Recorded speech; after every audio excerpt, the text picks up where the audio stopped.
345 centimeters in feet? First of all, we need to know the value of 1 centimeter in feet.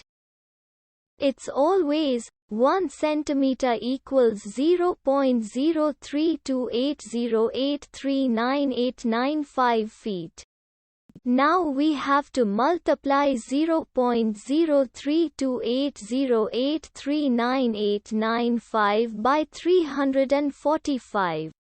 Therefore, 345 centimeters times 0.03280839895 feet equals 11.318897637775 feet.